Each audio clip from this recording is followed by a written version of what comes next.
I'm leaving, just like you told me to.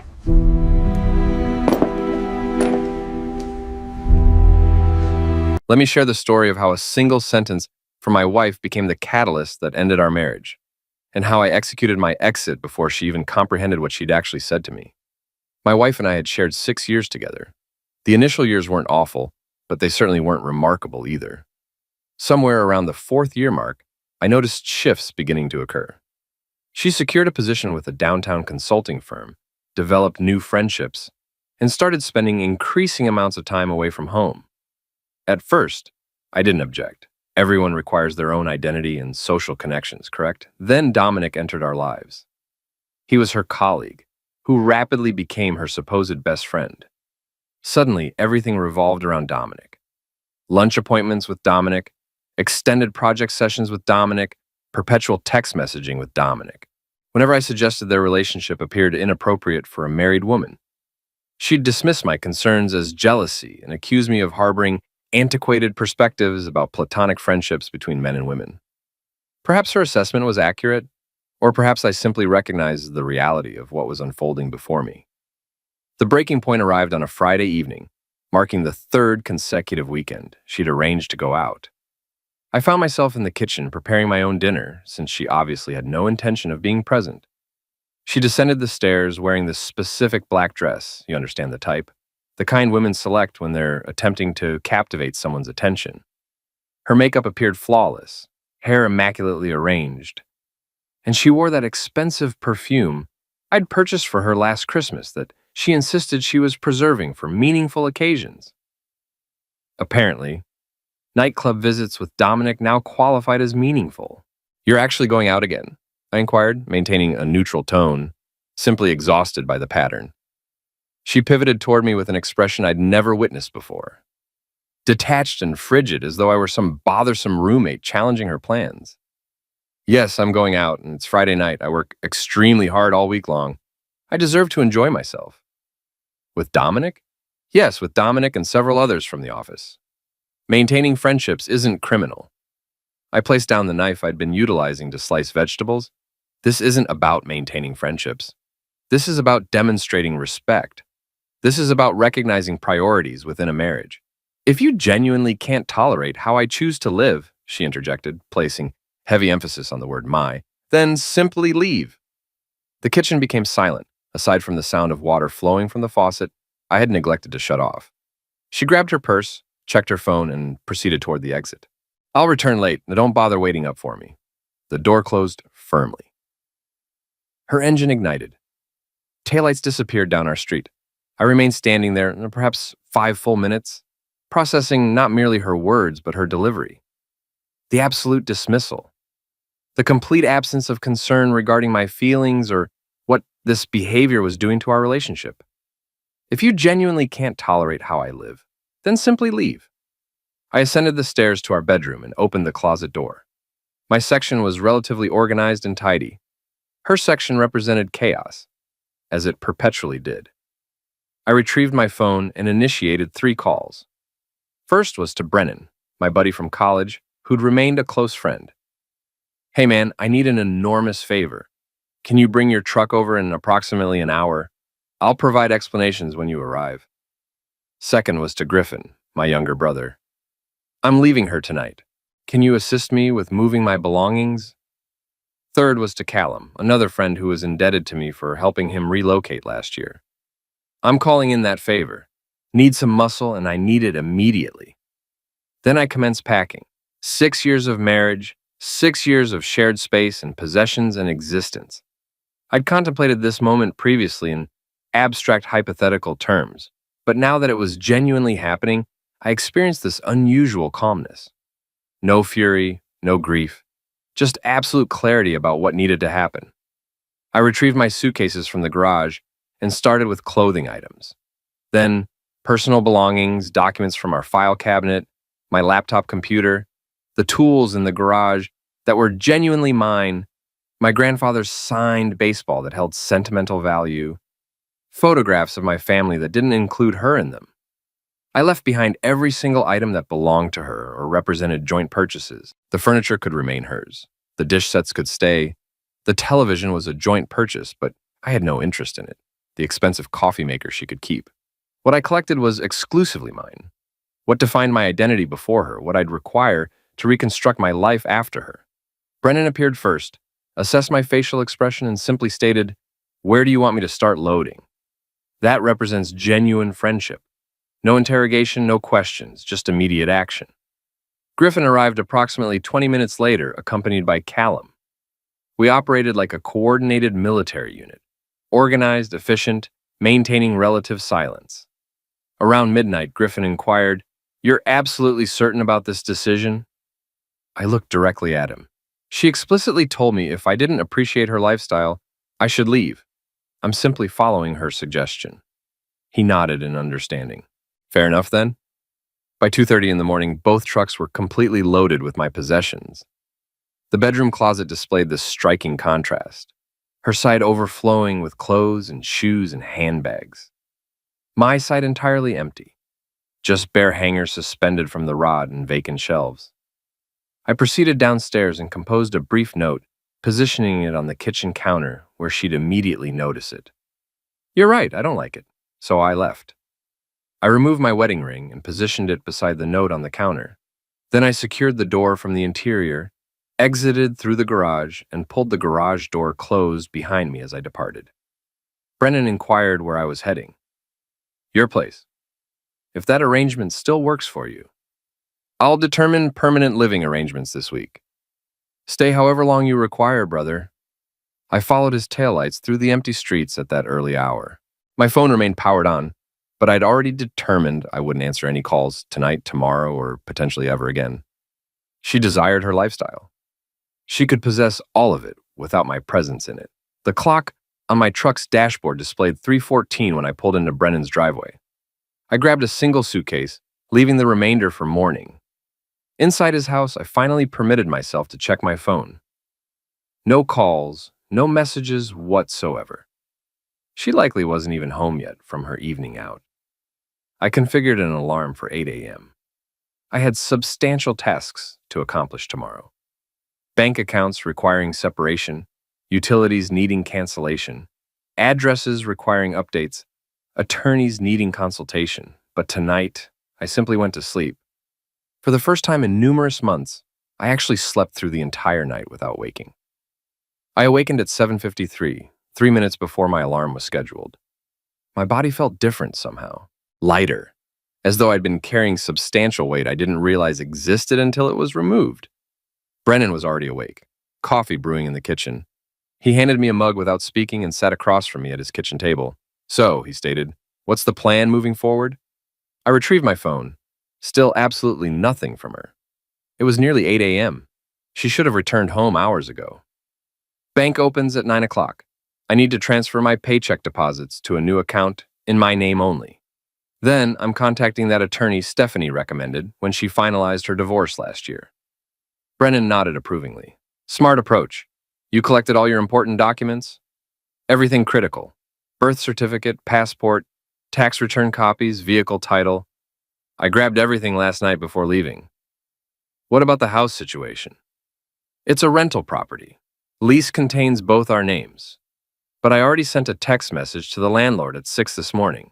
Informed him I'm removing myself from the lease immediately, and she'll be handling it independently going forward." He was okay with that arrangement. He responded that as long as rent payments continue arriving, he doesn't particularly care who pays. I'm still technically liable until the lease expires in August, but that's 3 months away. I'll address it if she defaults. My phone suddenly exploded with activity. Finally. 17 missed calls, 23 text messages accumulated. I opened the messages but didn't read them thoroughly, just scrolled through rapidly. The progression was entirely predictable. Confusion at 3:28 a.m. when she arrived home. Anger by 4:15 a.m. Panic by 5:30 a.m. Bargaining attempts by 6:45 a.m. The most recent message, transmitted 12 minutes ago. "We need to talk immediately. This is childish behavior. You can't just abandon everything without discussing things like adults." I showed the screen to Brennan. He laughed. "That's remarkably rich. She explicitly tells you to leave. You leave exactly as instructed, and now you're supposedly the childish one." That's typically how these situations function. I didn't respond to any messages whatsoever. Instead, I dressed and proceeded to the bank. The account separation process consumed 40 minutes. The bank manager, this older gentleman named Richard, could obviously tell something significant was occurring but maintained professional demeanor. I transferred everything except $200 to a new account at a completely different bank across town. Left just sufficient funds in the joint account to cover my portion of this month's rent payment, which had already been paid anyway. You'll want to remove yourself from any joint credit cards as well, Richard suggested quietly. Already planning on doing that today. From the bank, I drove directly to Crawford and Associates, the law firm Stephanie had utilized. Her attorney had been tough, fair, and efficient. Exactly the qualities I required. The receptionist managed to get me an appointment that same morning with a woman named Marlo Chen. Mid-40s, sharp, observant eyes, no-nonsense professional demeanor. "Tell me everything," she stated, pen positioned ready. I laid out the entire situation. 6 years of marriage, no children, thankfully, no joint property except furniture and household items I had no interest in claiming. Vehicle titles were separately held. No significant shared debt except the joint credit card I was removing myself from immediately. The rental lease I was extracting myself from. Good. That simplifies the situation considerably. She made detailed notes. Any infidelity involved? Emotionally, definitely yes. Physically, I don't know with certainty and honestly don't care to discover the answer. Fair enough. Virginia is a no-fault state anyway, so it doesn't particularly matter unless you wanted to pursue it for alternative reasons. I don't. I simply want out. Clean, fast, equitable. Marlo smiled slightly. My favorite type of client. The ones who want to move forward with their lives, not seek revenge. Oh, I already obtained my revenge. I took her advice and left exactly as she suggested. She actually laughed at that. I'm going to enjoy this case. Give me 3 days to draft all the paperwork. In Virginia, you're required to be separated for 1 full year before divorce becomes final, if there's no mutual agreement, or 6 months if both parties consent to the terms. She won't consent initially. They never do at first, but they typically come around when they realize fighting costs substantial money. Marlo closed her folder. One additional thing, don't engage with her. She's going to attempt every possible approach to get you to respond, to meet up, to talk. Don't do it. Everything goes through me exclusively from this point forward. Understood? I departed her office feeling even better than I had that morning. This was actually happening in reality. No possibility of turning back now. My phone rang displaying her number. I declined the call. It rang again immediately afterward. Declined again. Then a text message arrived. Your brother gave me Brennan's address. I'm coming there. I called Brennan immediately. Change of plans. I'm staying at Griffin's place tonight, and she's figured out where you live. Want me to tell her to leave if she appears? Just don't answer the door. She'll comprehend the message eventually. I drove to Griffin's residence across town. He worked remotely from home as a software developer, so he was present when I arrived. Moving in? He inquired, observing my suitcase. Just for tonight. She tracked me down to Brennan's location. Persistent. Desperate. Griffin's apartment was smaller but comfortable enough. He set me up in his spare room, which was really just an office containing a futon. You seem okay, he observed, calmer than I anticipated. I made this decision weeks ago, honestly. Last night was simply the execution of the plan. Weeks ago? I sat down on the futon. Yeah, approximately a month back. She stayed out until 4 a.m. on a work night. Came home, didn't apologize, didn't explain anything. Just went to sleep as though it was completely normal behavior. That's when I knew. Knew what specifically? That I'd already lost her. Maybe I never genuinely had her to begin with. Either way, I was finished pretending everything was fine. Griffin grabbed 2 beers from his refrigerator and handed me one. To new beginnings. To self-respect, I countered. We clinked bottles together. My phone buzzed again. This time it wasn't her. It was her sister, Sienna. Don't answer, Griffin stated.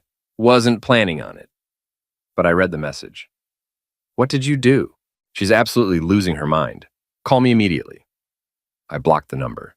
Then I methodically went through my contacts list and blocked her parents, her sister, her brother, and 3 of her closest friends who I knew would attempt to run interference on her behalf. Scorched earth approach? Griffin asked. Clean boundaries, I corrected. They chose their allegiance the moment they reached out on her behalf instead of asking what actually happened. My phone finally went quiet. I spent the remainder of the day establishing my new normal existence, changed my address with the Postal Service, updated emergency contacts at work, removed her from my health insurance beneficiary list, canceled the joint credit card. Each task felt like severing another thread that connected me to a life I didn't want anymore. By evening, my phone had accumulated 38 missed calls and over 60 messages from various numbers I didn't recognize. I didn't read a single one. Brennan texted, "She showed up here, pounded on the door for 20 minutes. Neighbors almost called the police. She finally left." Sorry about that situation, Brennan. Don't be. Dinner tomorrow evening. You can fill me in on everything. Sounds good. I fell asleep that night on Griffin's futon. Phone on silent mode, wedding ring sitting in a drawer somewhere at Brennan's house, and my future finally feeling like it belonged to me again. Tomorrow I'd start researching houses to purchase. Small ones, affordable ones. Mine. 3 days after I departed, she finally got intelligent and appeared at my workplace. I noticed her car in the parking lot when I arrived that morning. She was waiting near the entrance to the building where I worked as a project coordinator for a construction supply company. Not glamorous employment, but steady, reliable pay and decent benefits package. She looked absolutely terrible. Hair unwashed, eyes puffy and red, wearing sweatpants and one of my old college hoodies I'd left behind. Part of me felt bad, a very small part. The rest of me remembered how she'd looked 3 nights ago in that black dress, heading out the door without a single second thought about me. I walked directly past her. "Wait," she called out. "Please, just 5 minutes of your time." I kept walking without acknowledging her. The security guard, Charlotte, was stationed at the desk. I'd already given her advance warning this might occur. "Sir," Charlotte stated loudly enough for everyone in the lobby to hear, "is this person bothering you?" "Yes," I stated simply. "Ma'am, you need to leave the premises immediately, or I'll be forced to call the police." "Are you serious right now?" My wife's voice cracked with emotion. "I just want to talk to my husband." "He's asked you to leave. That means you're trespassing on private property." I didn't look back, just continued walking to the elevator. I heard her begin crying behind me, but I pressed the button and waited. The doors opened. I stepped inside. As they closed, I saw Charlotte firmly directing her toward the exit door. My boss, Rebecca, stopped by my desk approximately an hour later. "Everything okay?" "Charlotte mentioned an incident this morning. Personal situation, it's handled. Need any time off work?" "No, ma'am, I'm fine." She studied me for a moment. Rebecca had experienced her own divorce several years back.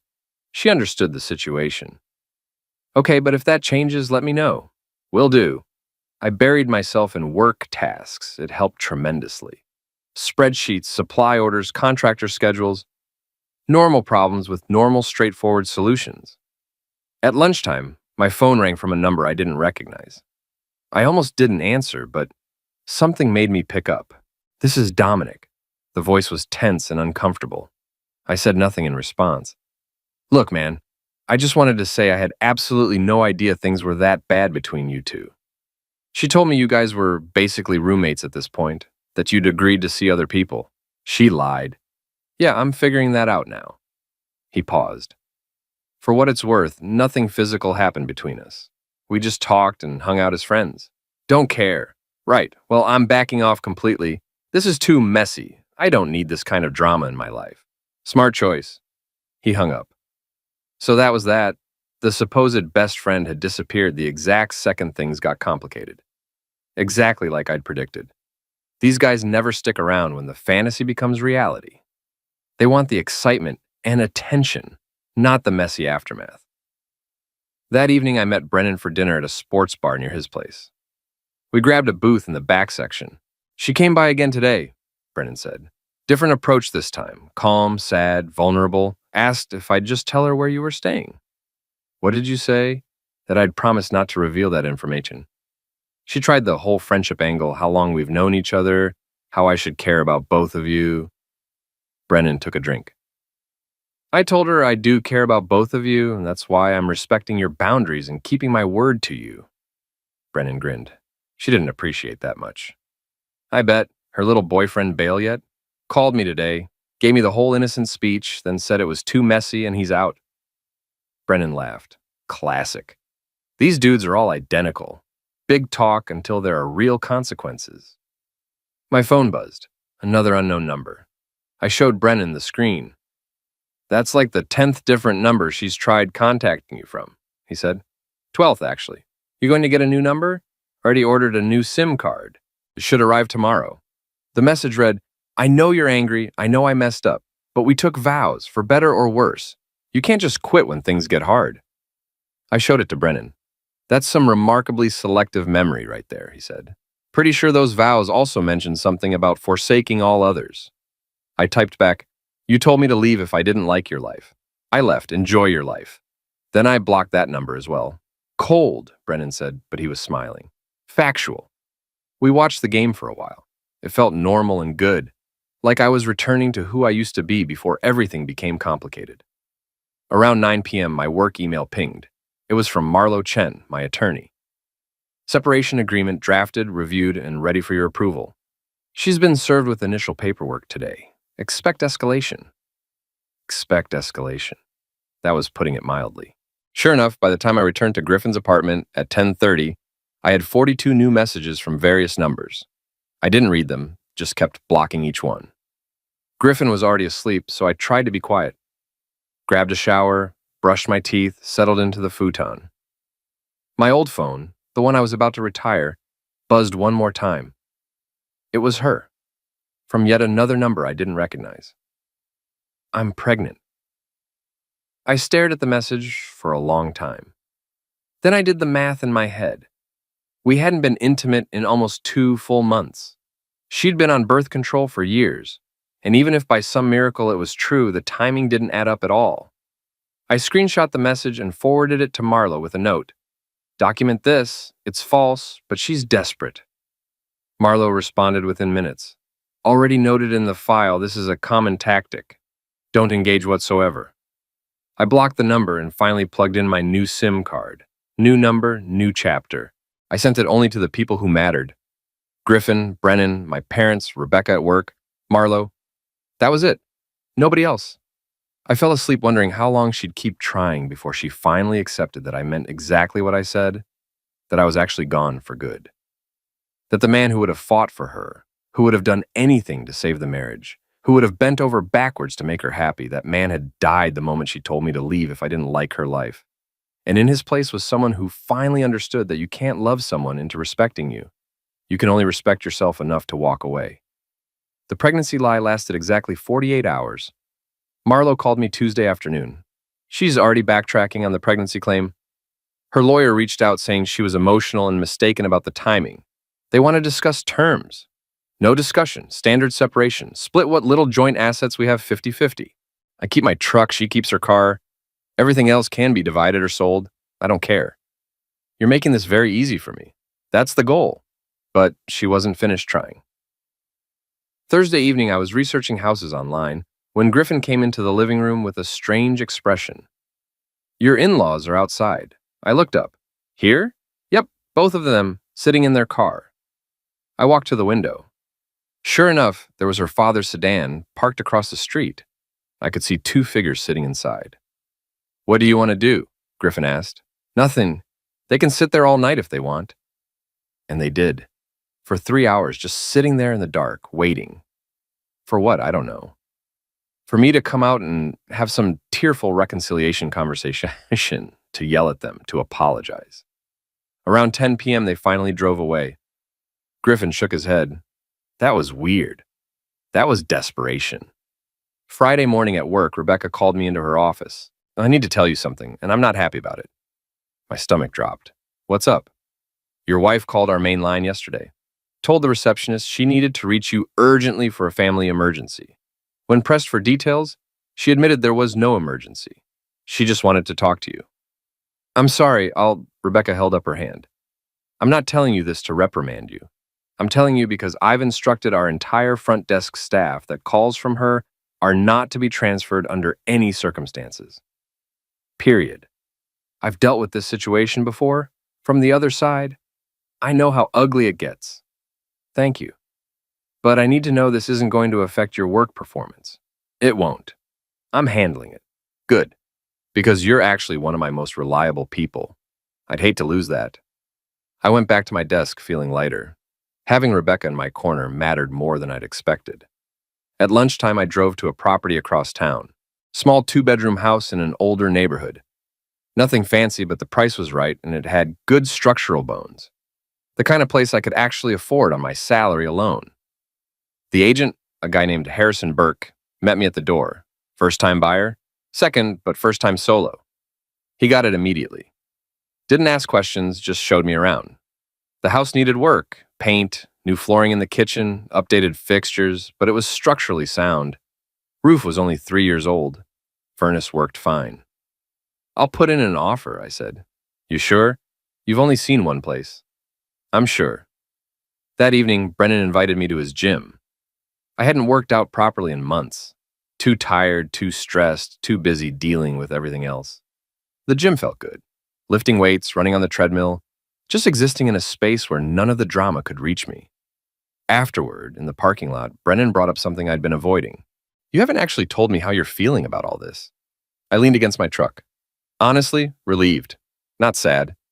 I was sad months ago when I realized she'd already checked out, when I understood that the woman I married wasn't the woman living in that house anymore. By the time I left, I'd already grieved the relationship. Brennan nodded slowly. "That makes sense. The only thing I regret is not doing it sooner. I wasted 6 months trying to fix something she'd already broken." My phone buzzed. New number, but I recognized the area code. Her parents again. The voicemail came through a minute later. Her father's voice, stern and disappointed. "I raised you better than this. Walking out on your wife without even trying to work things out. Your parents would be ashamed of you." I deleted it without finishing listening. "They getting nasty?" Brennan asked. "Starting to. Your actual parents know what's going on?" "Yeah, I called them Sunday, told them everything. They said they'd been worried something was wrong for a while, that she'd seemed distant and disconnected at family gatherings." "What did they say about you leaving?" "My dad said sometimes the bravest thing you can do is admit something isn't working and walk away with your dignity intact." Brennan smiled. "Smart man. He's been married to my mom for 34 years. He knows what a good marriage looks like and what it doesn't look like." Saturday morning, I moved my belongings from Griffin's apartment to Brennan's spare bedroom. More permanent arrangement until the house closed, if it closed successfully. Marlo called while I was unpacking boxes. Good news and bad news. Good news first. "Your offer on the house was accepted. Inspection is scheduled for Tuesday." And the bad news? She's contesting the separation terms, wants spousal support payments. I actually laughed out loud. "On what grounds? We both work full-time. She makes more than I do. She's claiming she sacrificed career opportunities to support your marriage. That's complete fiction. I know, her lawyer knows, but she's grasping at straws. We'll shut it down easily enough." "How long does this drag things out?" "Maybe a month, 2 at most. She doesn't have a leg to stand on legally." After I hung up, Brennan asked, "Spousal support? She's trying. That's genuinely insane. That's genuinely desperate." Sunday, I did something I hadn't done in months. I went to church. Not because I was particularly religious, but because it was something I used to do before everything fell apart, before I started skipping, to avoid the questions, the concerned looks, the awkwardness of showing up alone while she slept off another late night. The pastor's sermon was about letting go of what weighs you down, about trusting that closing one door allows another to open. I'm not saying it was divine intervention, but the timing was remarkably good. After service, an older couple I'd known for years stopped me. "We haven't seen you in a while," the wife said gently. "I've been dealing with some things. We heard. Small community." She touched my arm gently. "Sometimes the hardest decisions are the right ones." I wasn't expecting that. I'd braced myself for judgment or criticism. "Thank you. You take care of yourself. You deserve happiness." Walking to my truck, I realized something. The people who actually knew me, who'd watched my marriage from the outside, they weren't surprised by this. They'd seen what I'd tried so hard to deny. That evening, sitting in Brennan's living room watching a game neither of us particularly cared about, my new phone rang. Unknown number. I almost didn't answer, but something made me pick up. "Is this the coward who abandoned his wife?" A man's voice, aggressive and hostile. "Who is this?" "Dominic's brother. You got a problem with him. You deal with him like a man. You don't run away like—" I hung up. Brennan raised an eyebrow. "Problem?" "Dominic's brother. Apparently the guy already bailed on her. Why is his brother calling? No idea. Don't care. I blocked the number and turned off my phone completely. Tomorrow was Monday. Back to work. Back to normal. Back to building a life that was actually mine. Week 3 brought the confrontation I'd been expecting. My parents were having their monthly family dinner, something they'd done for years. Everyone knew about the separation by now. But Mom insisted life goes on, and family still gathers together. I arrived early to help set up. Griffin was already there with his girlfriend, my sister, and her husband. Normal Sunday evening, then the doorbell rang at 6:15. Mom opened the door and there she stood. My wife, her sister Sienna right behind her. "I'm sorry to just show up," she said, voice shaking with emotion, "but he won't return my calls and we need to talk." My dad appeared in the doorway. "This isn't the appropriate place. Please, I just need 5 minutes, that's all I'm asking." Mom looked at me. I shook my head firmly. "I think you should leave," Mom said gently but firmly. "Mrs. Hartley, please, I love your son. I made mistakes, but we can fix this." I walked to the door. Everyone went quiet. She looked at me with those red eyes, desperate, broken. "You told me to leave if I didn't like how you lived your life?" I said calmly and clearly. "I left. There's nothing to fix." "I didn't mean it like that. I was angry. I said something stupid."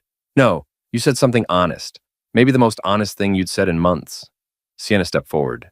"You're being cruel. She's trying here. She's trying now. Where was this effort when I asked her to stop going out every weekend? When I asked her to set boundaries with Dominic? When I begged her to go to counseling?" Silence. That's what I thought. I looked at my wife one last time. "You had a husband who would have done anything for you, who stayed faithful, who tried. You threw that away.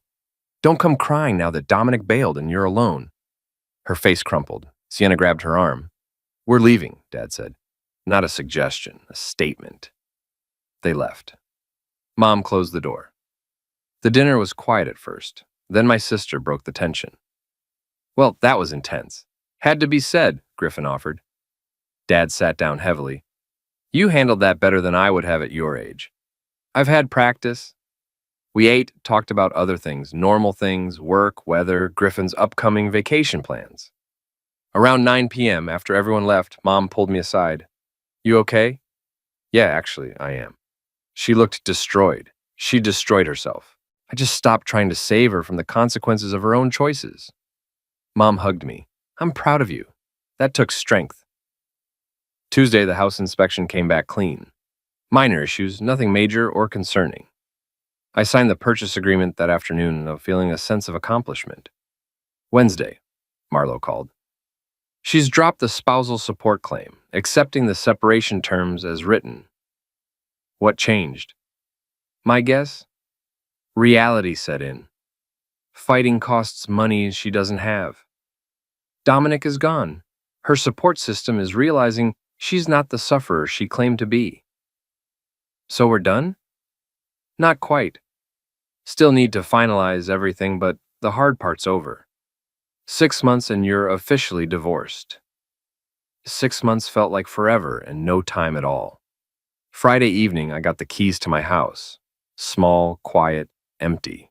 Mine. Brennan helped me move, and the few things I owned took about 2 hours to transport. "Not much stuff for 6 years of marriage," he observed. Didn't need much, just needed what was mine.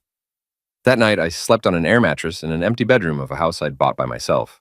No furniture yet, no TV, just boxes and space and silence. It was perfect. My phone buzzed once, her number. I'd unblocked it to see if she'd reach out. The message was simple. "I hope you're happy." I typed back, I'm getting there. Then I blocked her again, for good this time. 6 months passed faster than I expected.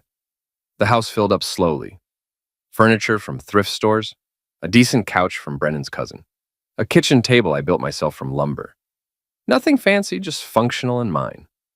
Work promoted me to senior coordinator. Rebecca said I'd earned it. I think she just appreciated that I showed up every day and did the job without drama or complications. The divorce papers arrived on a Tuesday in October. Simple manila envelope, official stamps, final decree. I opened it at my kitchen table with coffee I'd made in the machine I bought myself. Read through the legal language that officially ended 6 years of marriage. Then I filed it in a drawer and went to work. No celebration, no anger, just closure. That weekend, Griffin and Brennan came over for the first dinner party in my new place. Nothing elaborate or fancy. Burgers on the grill I'd picked up, beer, football on the TV I'd finally bought. "How's it feel?" Griffin asked. "Being officially single again? Feels like I've been single for 7 months. The paperwork just made it official." Brennan raised his beer. "To new chapters. To self-respect," I countered. Same toast as before, still true. We ate, we laughed, we watched the game. Around 8 p.m., my phone buzzed. Unknown number. I almost didn't check it, but I did. It was her from a number I didn't recognize. "I heard it's final. I just wanted to say I'm sorry for everything. You deserve better." I stared at the message for a long time. Then I typed back, "I know, that's why I left." I blocked the number and set my phone down. Griffin noticed. "Her?" "Yep." "You okay?" "Yeah, I'm good." And I was. For the first time in years, I was actually good. Not perfect, not completely healed, but good. I had a house, a job I liked, friends who had my back, family who understood, space to breathe, room to grow. I'd learned something important through all of this. You can't make someone respect you. You can't love someone into treating you right. You can't fix a relationship where only one person is trying. But you can respect yourself enough to walk away. You can recognize when you're worth more than what you're being given. You can choose yourself. That Friday night, she told me to leave if I didn't like her life. She thought she was calling my bluff, that I'd never actually do it, that I'd bend, that I'd break, that I'd beg. Instead, I took her advice. I left. And I built something better, not with her, despite her, because of me. The divorce was final. The chapter was closed, the door was locked, and I was finally free.